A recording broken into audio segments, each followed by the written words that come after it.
Hi there, I'm Drake and welcome to another day on Dartmoor. And I'm speaking to you today from the Round Garden.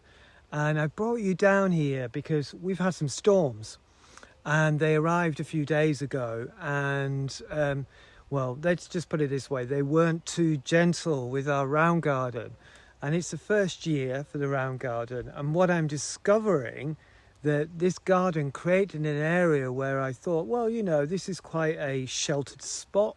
It's sheltered from the westerly winds by the woodland, and this would be a really great place to set up a new garden.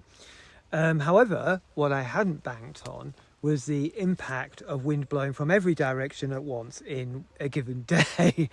So the outcome is something that you can see here.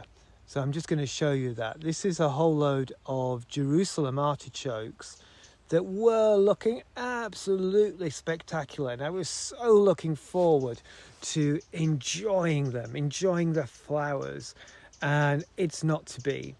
And it's quite interesting that this is going on at the same time that I also had an experiment with something which you may or may not be able to see in the foreground down here. So this is, I'm going to crouch down with you. So over here we've got potatoes, and I tried a no-dig approach to the potatoes. I thought I'd give it a go, see what happens. And what I've discovered, I haven't dug around in here, but I expect it to be the same as an area that's just over to the right there, is that in essence it's been a complete failure. What I've been really successful at doing is creating a wonderful habitat for slugs and for snails to live in. And it's a wonderful habitat for voles. It's a wonderful habitat for everything that would like to eat a potato. So what I found is that in the no-dig area is that I have had a very, very much reduced crop. A lot of it is the potato tubers have been chewed on. Most of them are quite small.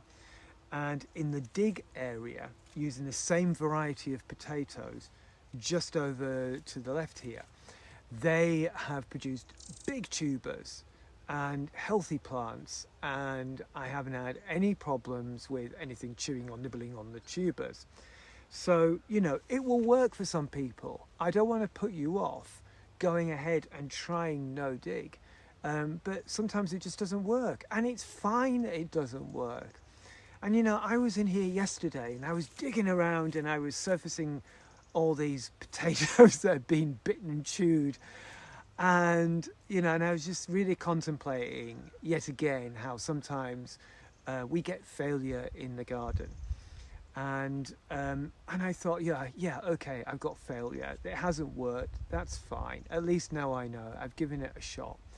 And then I found a toad, a big fat toad, and he was sitting right slap bang in the middle of the no dig potato patch. And I just thought to myself, there's a success. I'm bringing toads into the garden. It may not be how I want it to be, but there's nothing more joyful to me than certainly getting a crop of vegetables.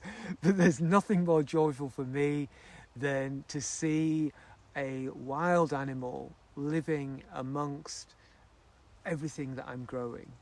And you know, I complain about voles, I complain about slugs, snails, rabbits, squirrels, and a number of things which will damage, dig, and eat what I've got.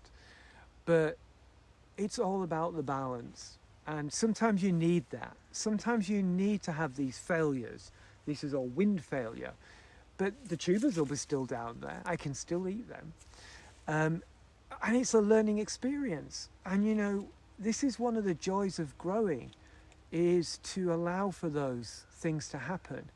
And you know, I hedge my bets, and I suggest you do the same.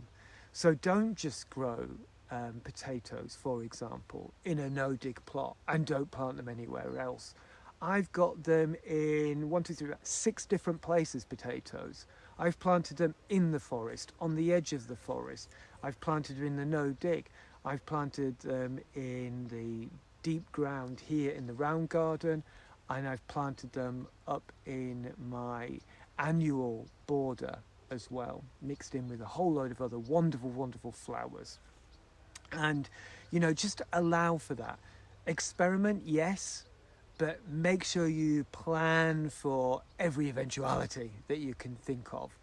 And then you'll get a crop, then you'll have some food. But you'll also have the joy of trying something new out. And that is what it's all about. Having fun, enjoying it, having a playful time with it all. And, for every failure, there's a success. And a failure is a great teacher. It's a great teacher in telling you what works, what you could do different next time. I'm not going to not do no-dig potatoes again. I'll try it again. Why not? I'll try it in a different area. See if that makes a difference. So get playful. Go out there, enjoy, embrace your successes and your failures in equal measure, because really it's all the same. It's all about the play of growing and gardening. So thank you for your time, and you have a really great day.